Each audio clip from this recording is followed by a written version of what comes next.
Consider this paper as a person and say everything that is a part of daily conversation in our society. You are fat. You have acne. You eat so much.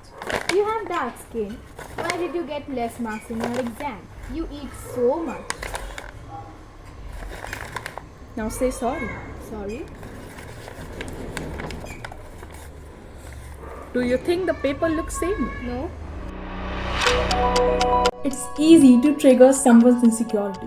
But for a moment think if you were in that place. You will take it as a joke, but only you know that it hurts.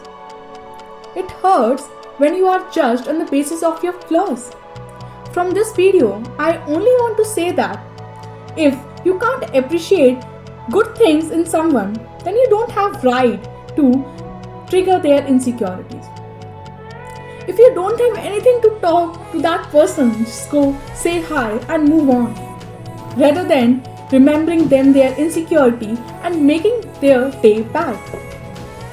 This is all I want to convey from this video.